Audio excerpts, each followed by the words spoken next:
The world of Magic the Gathering is all aflutter right now with the possibility that Dominaria United is going to include precious treasures, ancient cards from Magic's past that have massive value and have been hidden for you to find in Dominaria United booster packs. Magic.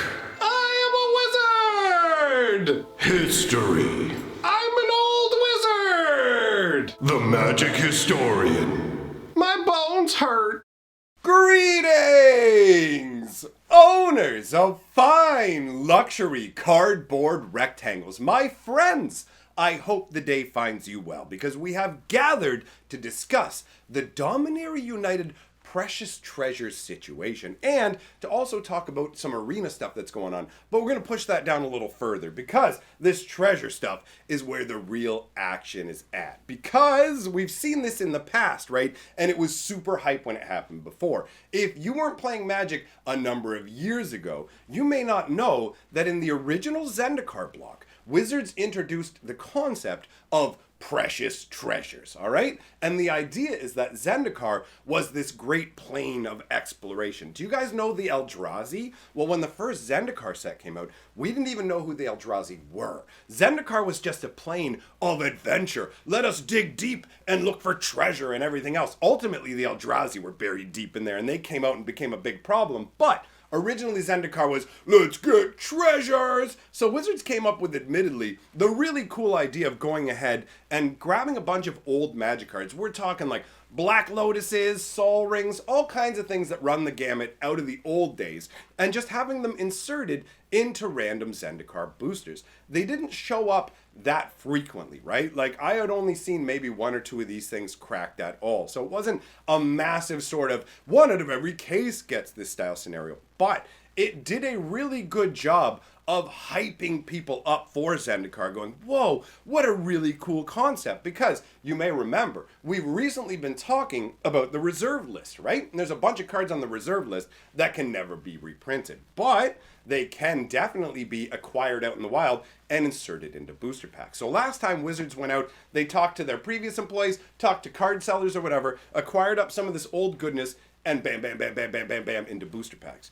Now, flash forward to today, and rumors are swirling all over the internet about how Dominaria United is revisiting that concept. Now, the rumors are just that. There is nothing concrete about this. It's basically just a, yo, I heard this is going to be happening. Somebody walks out and says, okay, Dominaria United's about to hit, and I'm about to lay some info on all of you. Precious treasures are coming. But there's like no verification. There's no back of it. And basically anybody who goes, yo, is this real? They're being told, yeah, it's real. Some guy of some other guy of a friend of a guy told this guy that it is. Like, there is nobody who really knows what's up absolutely authoritatively saying it's going to happen. So there are multiple possibilities here. It theoretically could be a situation where we are looking at the precious treasures. The rumor is saying specifically that this one is comprised out of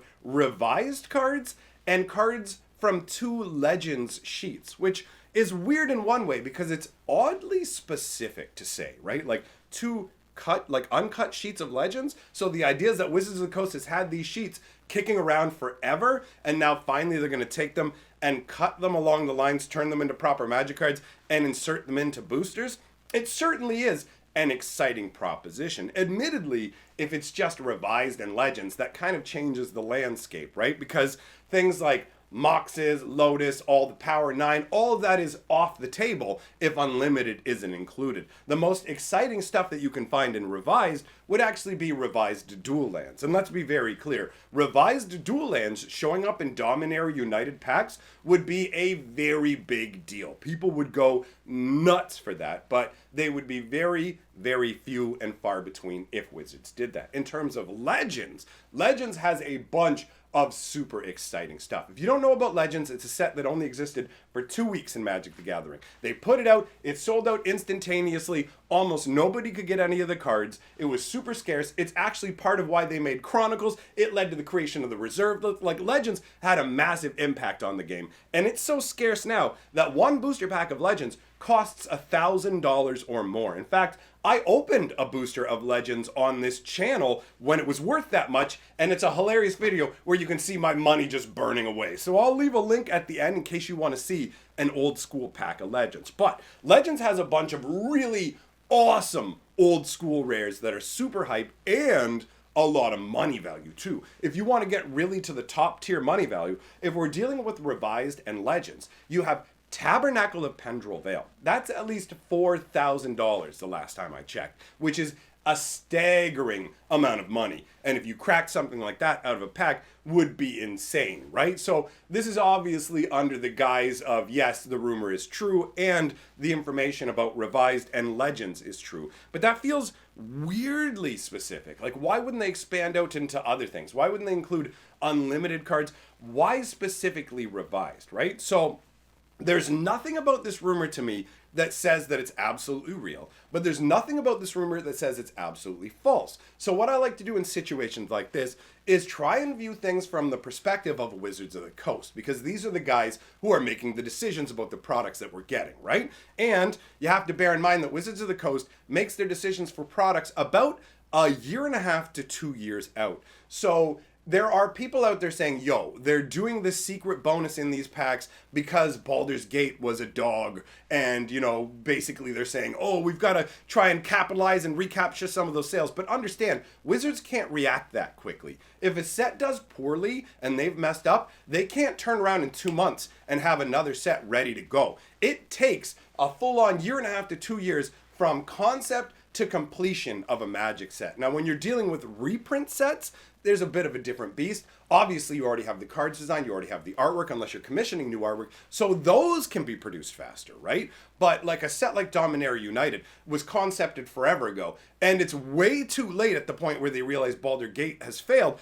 to start inserting these cards into packs. Like, the logistics of creating these packs is very difficult. Wizards of the Coast has stated this in the past. The previous Zendikar one that they did was very tricky, and ultimately, as far as I understand, this may not be true, but as far as I understand, they ultimately deemed it to not be worth their time. They went and looked at the time and money they put into it and said, this didn't yield us enough results. Really what it did, the most that it did, was push the price of Zendikar's secondary market products through the roof. So if you want original Zendikar boxes, the price on them is absolutely insane because there's the chance you could crack a Mox, a Lotus. You gotta understand, the chance is incredibly, incredibly low. Don't think like, oh, what if I get like a Hirosugu from Neon Ink or, you know, the newer Kozileks with textured? It's not that level. They're way, way, way rare. The reason that I'm hammering this home is I don't want you to run out and buy a box thinking, woohoo, I'm gonna get a super valuable card. You're pretty much guaranteed to not get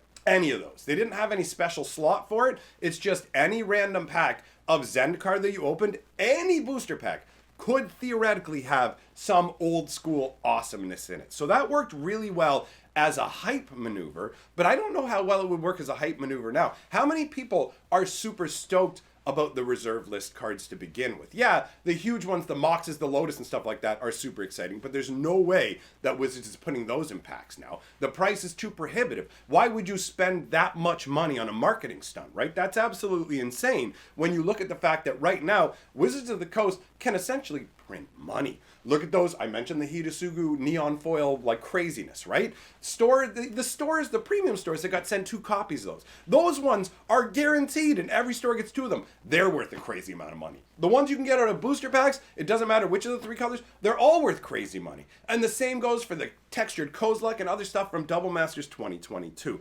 So why on earth would Wizards turn around and go, let's spend a bunch of money acquiring older cards, or just pull these older cards that we have out of storage that we could just leave and sell or do whatever else with. Let's take those and shove them into packs, making it way more expensive to make this product work, right? Like, my brain says the chances of it are incredibly low. But we do need to open up the door to possibility, because I can't say that it won't happen. We are going back to Dominaria. So we do have, first of all, a level of nostalgia that we're dealing in. So it's the perfect opportunity to throw the treasures in there. And it could be that Wizards did plan a year and a half ago for this sort of thing, and they went, you know what?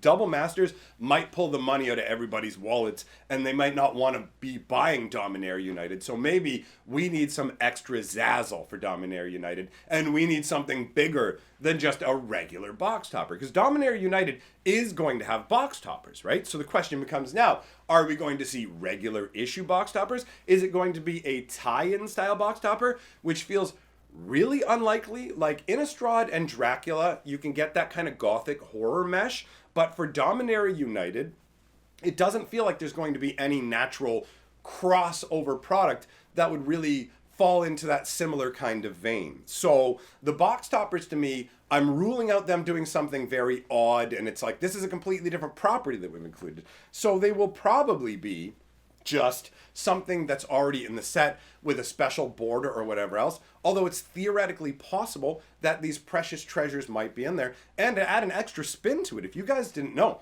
Dominaria United, its design, according to Rosewater, is based on the design of another set that took place on Dominaria, and I'm leaning towards Invasion being that set, because Dominaria United to me reads like Dominaria is united against the Phyrexian threat. And that's literally what the Invasion block was all about, right? Phyrexia has finally gotten back to Dominaria after forever of being locked away from them, and now the massive confrontation between Urza and Yawgmoth is going to play out. The best storyline in Magic history. It starts with the Brothers' War. I'm covering the Brothers' War lore over my channel, Fantasy Geographic. There's already 3 hours of story for it. So that's the set that's coming out at the end of the year. If you don't know about the Brothers' War, you're going to want to get in on that. So the box toppers could be older stuff like from Invasion. It could be older revised stuff. It could be any of that kind of crazy precious treasures concept. That is totally possible based on the fact that Wizards might be trying to bribe us into buying the product. But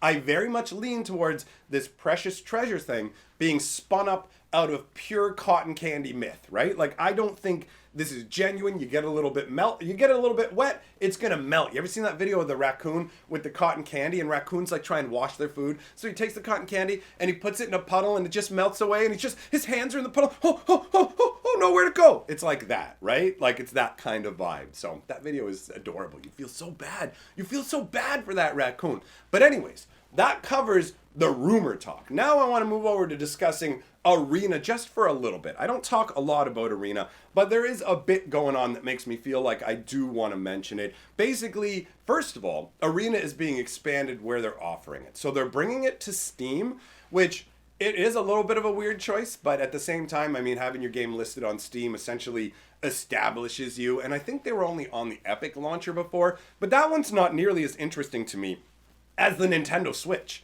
So they're bringing it to the Nintendo Switch as well. And since I have a Switch and think it's fun, another way to play it, I mean, admittedly, I am pulled back on Arena right now. Like, my account is like dormant. I'm not really doing anything. I haven't played Arena in a couple months because Alchemy just doesn't really sit right with me. And Wizards is really pushing Alchemy like hard right now. They got the Baldur's Gate full on like Alchemy Mastery Pass, and it's like, I'm not spending my gems on your Alchemy Master Pass. And every time I start up a game, they're like, play Alchemy, do Alchemy, and I'm like, but I don't like Alchemy, bro. I like it when the cards stay the same and I'm able to like get a particular environment, and you're not just like forcing a bunch of stuff into an environment that you promised me is going to be, we can balance and tweak this environment so everything works. What about Grinning Ignis? Oh, well, we can't ban it. We can't tweak Grinning Ignis, because if we tweaked Grinning Ignis, then the combo wouldn't work anymore. So we're going to ban it so the combo doesn't work anymore. And it's like, bro, I have a brain. You know that. Like, I pay attention to what you're saying. You're basically saying, Alchemy isn't really so much about a format we can massage and fix. Alchemy is a format where we're trying to give you the least possible. We want to make sure that we can just change things, never give you wild cards back. We want to force you into that format. That's why we shoved it into Historic. We refuse pretty much to give you a non-rotating format. We're going to tell you you're getting Explorer, right? But we're not really going to like do much for it. Yes, they did just make an Explorer anthology that's coming out this month or whatever. It's the first little bit. But ultimately, when it comes to Arena, for me, there's a bunch going on with it, but I have a really hard time getting enthused about it and wanting to play, because it just feels like everything is about Alchemy, and Arena feels like it just feels adversarial. Like the game is trying to like force me into a box where I have to show up every day and play to generate resources, and it makes me view other Magic players as if they're just the AI. Their name's up there in the corner, but they may as well not be a person. They're just an obstacle to me daily grinding out my resources so I can buy more alchemy packs that I don't want for a format that I don't play, that Wizards keeps going, oh, you're starting a game? You want to play in the alchemy format, right? No, oh, you clicked on that. Well, that's too bad. I guess you're going to play with somebody else in the alchemy format, and we're going to have more alchemy games in our numbers, and people are playing alchemy are going to have more opponents because all we care about is alchemy now, because originally we tried to make this into a proper full-on esports, but we blew it, so now we're turning into Hearthstone whether you like it or not. And that's the state of Arena. And it's funny because I just meant to talk about the Arena news, and I didn't really mean to editorialize and talk about how little I like Arena, but apparently I can't talk about Arena without clowning on it because it's a massive ripoff, and Wizards is so greedy with it and so blatant with it. Hi, we're going to sell you wild cards directly, and we're going to remove all the extra cards you get when you buy a wild card bundle so you lose out hardcore. But don't worry, we're also going to let you buy packs that specifically have just mythic rares or mythic rare wild cards for 1,300 gold, but we'll never give you the rare option to just buy a pack and be guaranteed a rare or mythic rare because, a rare or rare wild card, because we want the mythic rares in there to mess up your chances of getting more rares, because the entirety of Arena is built on choking off your supply of rares, giving you as few rares as possible so you can't build your land base and everything, and you got to get as many rare wild cards as possible. And that's why almost every Arena alchemy card that matters will be rare. They won't ban them, obviously, because alchemy gets tweaks, but if non-alchemy cards cause a problem, they won't spend the time and money it would take to fix it and make the format work, because it was never about that. Arena's a joke. Arena's a ripoff, bro, and I'm gonna leave now because all I'm gonna do is keep ranting about it. So, thanks for coming by, my friends. Big shout out to my patrons. We're going to be having some fun tonight over on my Hatchet channel. We've been doing live streams there every day. You're welcome to come and hang out. I'll leave a link on the screen for you. Other than that, have a good one.